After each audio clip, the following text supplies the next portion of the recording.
Run, river, run, run through the hills.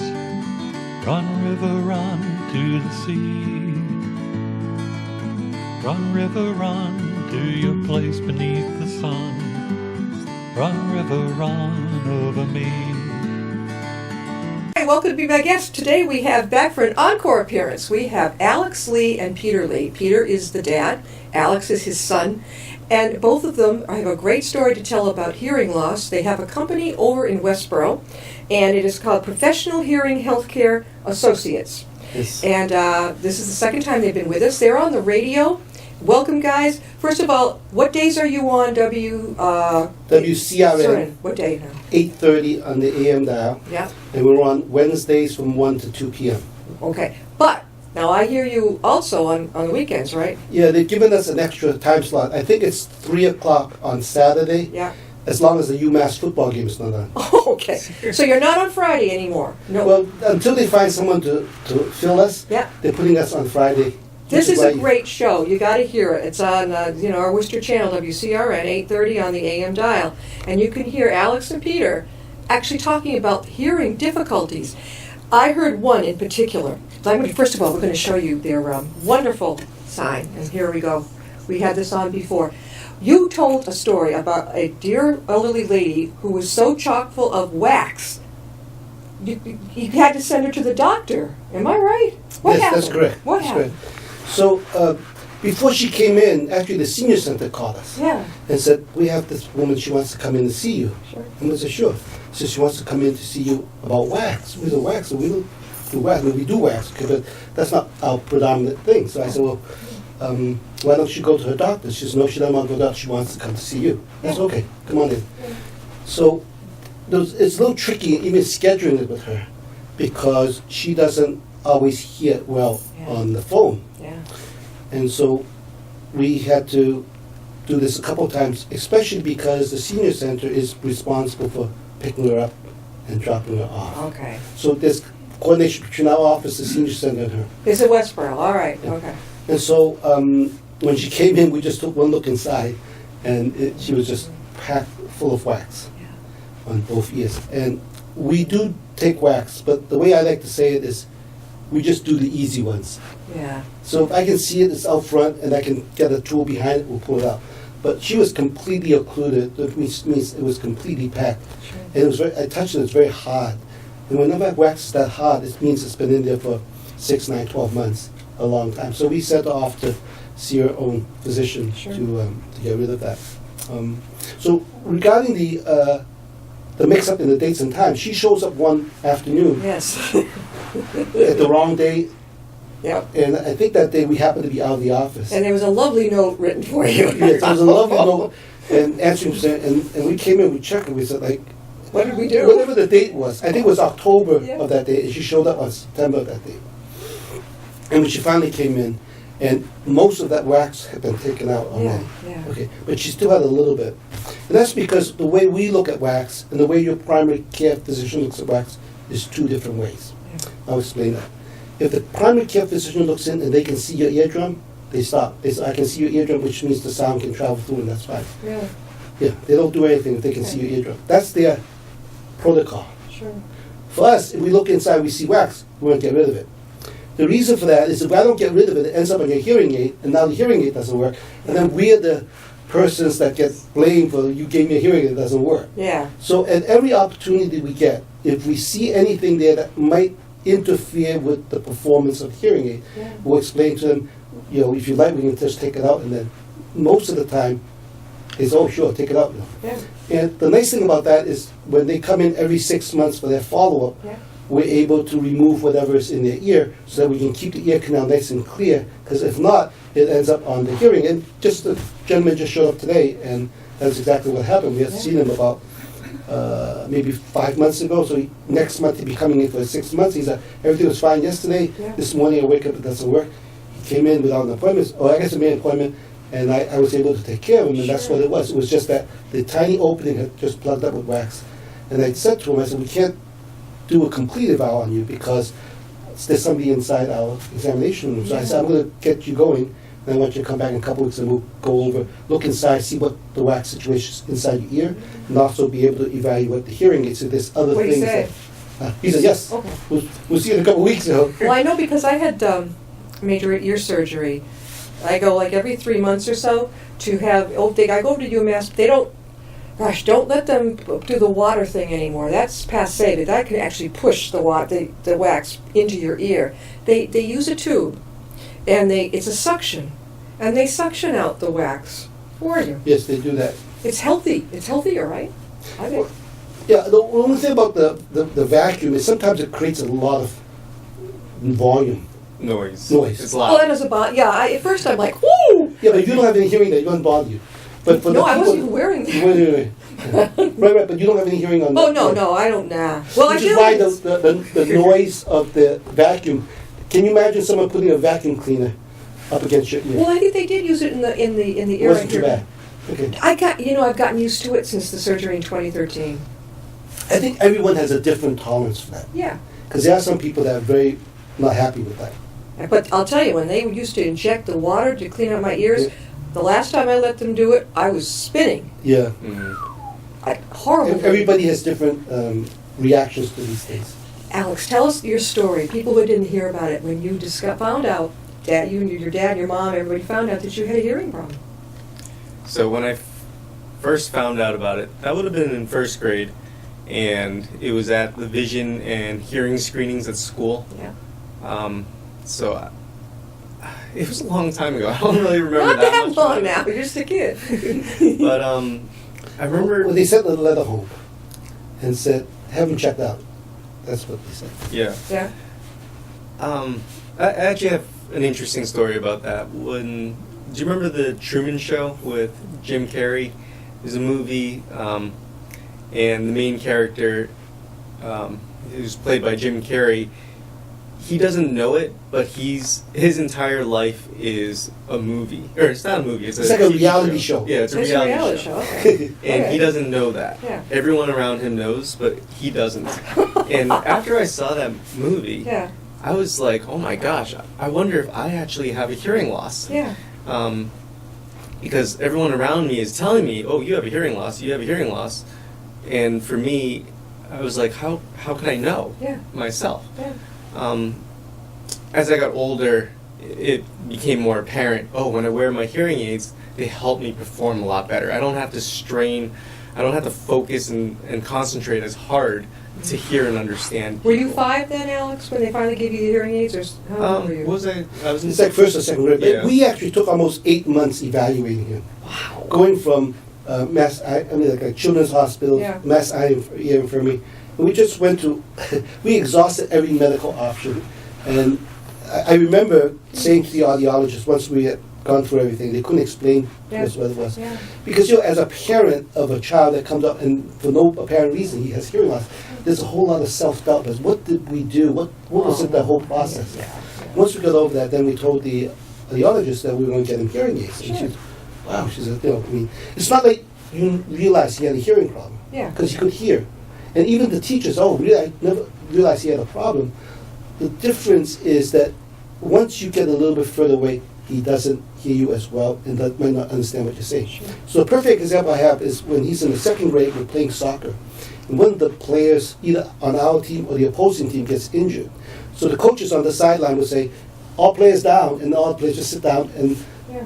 make room for the injured player. Sure. And everybody would sit down, 10 players would sit down, and Alex would just be like walking around Yeah. looking at the player, because he never heard the command or the coach saying, sit down. So I would literally have to like run out halfway to the field, Alex, down, down, down. And then once it gets his attention, then it would go down. But That had to be embarrassing for the guys.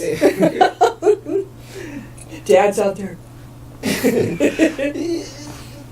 but I think the important thing there is that we realized that once we were close up to him, he could hear us. Yeah. But at any type of distance, he either didn't hear it or wasn't able to process. And I think that's a true problem with a lot of people, meaning that everybody we see, we'll go through a 1-hour presentation with them, and they'll say, I hear everything you say, I don't understand what you're saying, I have a hearing problem. Yeah. And then we say, well, how about background noise? How about this, how about that? Yeah. But getting back to Alex, we did something else for them too. So if there are parents out there that are having difficulty with their children, we had an assistive listening device.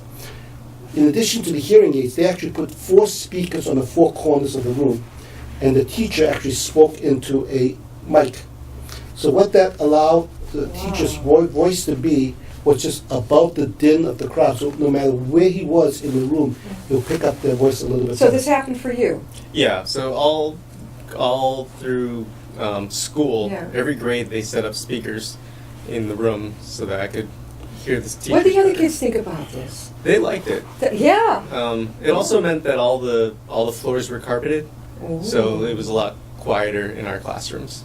Wow. So there were special sound treatments that the state mandated that the school do. And so in the lower grades, they would just take the system and put it into the next one, from the 2nd grade to the 3rd grade to the 4th grade. When you got to the 5th grade, then that was middle school, and now they had like 2 classrooms, and they have now by extra Yeah, because you're not staying in the same room Right. anymore. Right, so I they remember. bought 2 systems. Yeah. But the big problem was when he got to high school, Yeah. and now they had to get like 6 systems. Yes. Yes. But you know, we were fortunate. The school system never balked, and the people that we worked with were very good You are about so lucky. getting that. Oh, Okay. Yeah. God. Yeah, they never had. The only problem I had was making sure everything was working. Did you grow up in Westboro, Alex? No, grew up in Natick. In Natick. Okay, and they were very They cooperative. were very cooperative. Yeah. Very cooperative. Were you the only kid that had this issue? As far as I'm aware, yes. Okay, because that's when a- I was yeah. when I was at school, yeah. I wonder if they were able to reuse the FM system after I left, but We are talking with Peter and Alex Lee, and they are hearing instrument specialists. They own their own business, Professional Hearing Healthcare Associates in Westboro. Peter or Alex, tell us how they can reach you. so you can reach us. You can find us on the internet. Our website is www.prohearinghealth.com, or you can give us a call. Our number is 508-366-8686. And they brought me, and also our videographer, Paul. Professional Hearing, we treat you like family. Thank you so much, guys. Thank you for being part of our family. 33 Lyman Street, Westboro.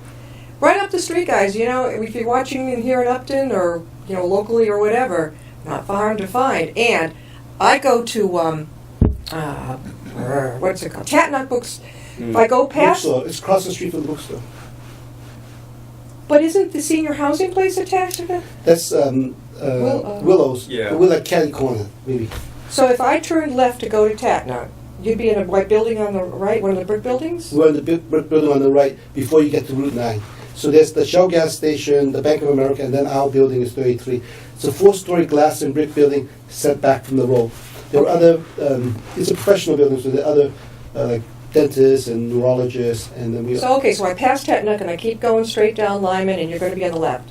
On the right. heading on the toward right. Route 9, we're on the right. On the right, number 33. Right. And when you go in, what floor are you on? We're on the ground floor next to the elevator. Can people walk in, or you really need an appointment? They can walk in. Say I mean, hello and then make an appointment, or Sure, sure. they can come in? I mean, Yeah. you can come in and we have time, we'll be happy to take care of you. Now, share with us some of the things that you've seen recently. The people, they don't want to, a family member drags them in there, and they're like, I'm okay. That's tough, and they don't want to admit it. You see that a lot? You know, the family member doesn't want to cooperate. Yeah, it happens a lot. And actually, going back to the Truman Story show, or the Truman Show story, what I've noticed as we've seen patients is a lot of people come in and they don't realize that they have a problem. Yeah. Everyone else around them says, hey, you need to get your hearing checked. Yeah. You need to get your hearing checked. But that person themselves doesn't realize it. Yeah. And it's so common. But when people come into us, they see us. One thing that I really like to do is do an in-office demo of hearing aids. Yeah. And we'll program the hearing aids for that person's loss, and we put them in and we fit them right there in the office. And a lot of times people are like, oh my goodness, Yeah. this sounds good. Yeah. And they notice the room just sounds like it's brighter. The colors seem more vivid. Everything seems better when we get those in. Yeah. And it's the reason we see that is because people don't realize what they're missing Yeah. until you show them what. Even the sounds of the car when you're driving, Mhm. tinny things that I never even knew. Yeah. And mine isn't a standard hearing aid, it's just a conductor because I had surgery here. And I told the surgeon, Dr. Shao, I said, leave the ossicles, just in case I could hear a little something. Well, basically. So they said, well, you can have this little gadget, it goes on here, and it just, put on something here, and it'll just conduct through the bone. Transmits. This is the sound good to us, ear, yeah. and it goes in here. It works, it's nice, but I'm talking to you without anything in there right now. Mhm. I don't know why, maybe because there isn't a lot going on. So Yeah. you're talking about this reluctance. Okay? I remember someone coming in the summer, and his wife actually made the appointment for him. Oh, yeah. And so I said, will you be able to accompany him? Because that's a very important aspect, because the person who has the hearing problem doesn't always know about it. Yeah, that was And my he said- father. Yeah. And so the wife said, of course I'll be there. He says, that's the only way he'll show up, because if I don't go, he won't show up. Right? So he comes in, we go through the whole process with him. And while he's in the sound booth, I've programmed hearing aids. Put the hearing aids in. He said, oh my God, You heard what a big difference. Oh, my God. Yeah. So now he wants to go ahead and purchase the hearing aids. Yeah. And the wife said, don't you think you should have to think about this? What's there to think Think about? about. I want this. I don't want to even leave the office without these. No, no. Come to find out, he had told us later that for the 5 previous years, he had tried these late night mail order hearing aids. Uh-oh. He had Here it tried comes. 3 different styles. Oh, yeah. And he said, these are so far superior than anything I've ever tried. And so, in his case, he was so convinced that even when his wife, who wanted him to come in, says, honey, don't you want to think about this? Nothing to think about. This is so amazing. That I'm And yet hearing she so well." brought him in, and she She's said, the one "We that won't brought think him in. about." Was it the price though? Was she worried? I don't know. I think it's just a matter of making a decision and taking a little time to think about it. And from her point of view. But from his point of view, he had now found And he bought it. what he bought it right away. Why do you think, Peter and Alex? Do you think that insurance companies won't at least pay for some of it? This is horrendous for some people. You know. It is terrible. Oh. It's terrible. The biggest insurance for seniors is Medicare. And when Medicare was set up by Franklin Roosevelt, hearing problem was not a problem. Why? After World War II, when the veterans came home, Yeah. that's when hearing loss became a big problem, because all the munitions. Yeah. Prior to that, the guys just, they give you horns. I mean, there was no real modern hearing aid technology. Yeah. These people would just give up on people like that. Sure. It was after World War II, that's when we realized how big a problem hearing was. And in fact, the VA became one of the largest researchers of hearing loss Yeah. after World War II. And then you take a lot of kids, well, like myself, it didn't cause the hearing loss, but there was radiation on that side that destroyed everything in there. But I wore my, I don't know, Alex, if you do this, but your headset and you're listening to your rock and roll, and you're in your bedroom, parents don't want to hear it. And I got it up loud, and I'm rocking around. But to a lot of kids, I have a friend who's a mechanic, and his hearing was, he's getting the tinnitus, the ringing now, because of all the noise, the incredible noise he was under. Does tinnitus go along with hearing loss a lot? I've heard a lot about this, because I get it in this ear. Yeah, so ringing in the ears is typically a symptom of something else. And one of those symptoms, or one of those causes can be hearing loss. But there's other causes such as stress. There can be Stress can cause it, Alex? Stress can will cause ringing in the ears. How is that? The nerve endings? It's just when your brain is being overtaxed. Yeah. It's just I'm not sure what the cause is, Yeah. why it is that way, but it can be a cause of ringing in the ears. There are many causes of ringing in the ears, but one of the things that we notice, that if you have some hearing difficulty, and there are frequencies that you're not hearing, one of the latest theories is that your brain actually sends out, for lack of a better word, search parties to find the sound that it's not hearing. It's a phantom noise, I was told. It's phantom. It's not real. It's only phantom because I can't hear what you tell me you hear. Because I can't get inside your head to do that. No. Now, we were just at a seminar, and someone just did, I would say in the last 5 years, they actually measure brain activity when you get ringing in the ears. And what did they find out? That it actually is taking place in the brain. So this brain activity Yeah. that they point to, that this is where the ringing is taking place. So what comes first, the chicken or the egg? The brain activity stirring it up, or the noise comes on and makes you all nervous? That's a lot deeper than I can answer. Yeah. But we did have somebody come in the summer who came in specifically for the purpose of ringing in the ears. Oh, it's An horrible. older person, maybe his mid to late 80s, Yeah. and he had a hearing problem. Yeah. So I told him, you got a hearing problem, work on your hearing problem, work on your ringing. He said, I don't care about my hearing problem, I care about the ringing. I understand. So his wife, who he took the hearing aids out for a couple of week test drive, his wife loved it because she didn't have to repeat and yell at him. And he kept saying, I don't care about the hearing problem, I want you to ring. Now what we, by calibrating that hearing aid and creating a masking sound in that hearing aid, Yeah. we were able to cause the ringing to subside so that at least he wasn't being like, Yeah. overly anxious about I know. it. You know what I found out too? I heard it and I tried it with a little gadget I wear. I don't know if you call it a full-fledged, I don't even have it on right now, but I found out that when I put it on, it tends to make that ringing wave. Exactly. Why? It's because your brain is now occupied with the sound, and it doesn't send those signals out. It doesn't send those soldiers out looking So for sound. it's more hearing things from the good ear, is that it? Or, I can't tell you the exact theory, yeah. but the most successful, of all my years, 25 years, the most successful time I ever did this was I was working on a woman who was 85 years old, got her hearing aids, stuck the hearing aids in, and literally in 10 seconds she says, Peter, what did you do to that noise? Right? And I said, what noise? She said, the noise has been bothering me for the last 20 years. Oh my gosh. I said, I didn't know you had the noise. He said, yes. He said, what did you do? I said, I put hearing aids in. He says, take them out, take them out. So I took them out. She sat there for about a minute. She said, yep, I can hear it. She says, put them in. I put them in. She sat there for 20 seconds. Yep. She says, with whatever you put in my ears, the ringing is way in the background. It doesn't bother me anymore. And she said, why didn't Dr. So-and-so tell me that you could fix that? Yeah. Because I would have done this 20 years ago. I've been Yeah. so, Do you think they just didn't understand that? this is back in the 90s. We know a lot more today than we did. I have a friend, dear friend, who he flipped out. He was still is. He works as a car repair person, and he kept calling me. Oh my God, it was horrible.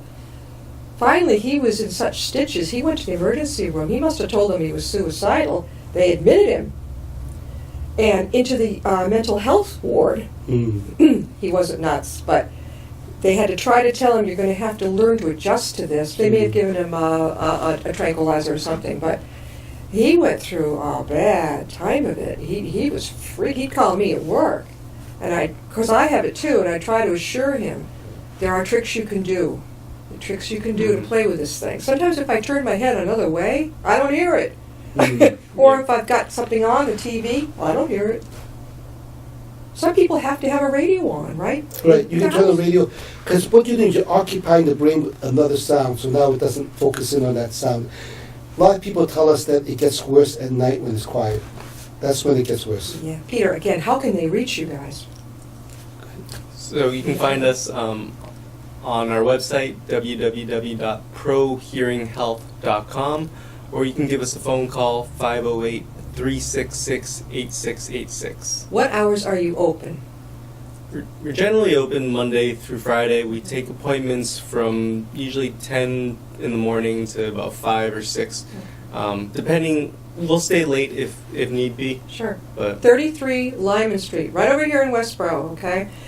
Just go past where Tatnuck is, keep going. Don't go all the way to Route 9. It's on the right. Mhm. A glassed-in building, right? Kind of glass? Brick is a Brick brick, and glass. brick and glass. Okay, and you're on the first floor. Ground floor, next to the elevator. Very good. Do you have to ring a bell or you just come on in? Come on in. Just come on in. When you have somebody come in and they're reluctant to have, that's got to be a tough thing. I know my father he drove us nuts. I'm fine. You're just mumbling. And he turned the TV up so I couldn't go to sleep. I was a little girl. And finally, I think many, many years later, I couldn't see it, but I think he had got one. My grandfather used to drive us nuts. He would turn the thing off because he couldn't stand the kitchen noises. So that when we went up to him, oh, wait a minute. So you lost your train of thought. You're like, why are you doing this? Do you do that now? Can you turn them up and down? What you happened? can. Can you? You can, but today's hearing aids are a lot more advanced. Mhm. And today's hearing aids, what they can do is they can scan the environment, and based on the environment, they'll make adjustments. So if it's very noisy, then the hearing aids will lower the volume. or if it's a soft, quiet environment, they'll turn them up a little bit. So they're very smart today, and people don't fiddle with them nearly as much as they used to. Why is it still a problem, even if you've got one in? Why is it still a problem, let's say, if you're at an event? Background noise. It's still an issue. Background noise is difficult even for people with normal hearing, Yeah. let alone someone with a hearing problem. It's awful because you're staring right at someone. I'm like, well, I'm getting part of what they're saying. I don't read lips. You know? It's hard because the hearing aid finds it very hard to separate between speech and noise. Yeah. And so it tries to suppress the noise and enhance the speech. But the other thing is I think the individual who's hearing impaired, their auditory system is not as intact as it once was. And when it's not as intact, then it makes the hearing aid's job that much more difficult. And it can happen at any age, right? Look, Any age. And look at Any age. Alex. And also we had Dr. Beth Wilson was on. And I think hers, 5 years old, they figured it out. But then she couldn't have, she'll tell you, she couldn't have hearing aids for years. If I've got the story straight, that's a long time for a kid to go without anything. Right. I mean, it is a long time. It is a long Can time. you imagine, poor, if Alex had to go that long? Alex, you're a power of example. See this young fellow? And he was a kid, and they figured it out, and they made adjustments in the school system for you. That's a big deal. Yeah, and he was lucky he was born in a hearing dispensing family. Yeah. Yeah. That made a big difference. Because I remember the audiologist say, he said she could see 100 people like us come in, there wouldn't be 5 of them that would choose to move forward with hearing aids. And the thing is, there was still a big stigma Yeah. associated with that. Yeah.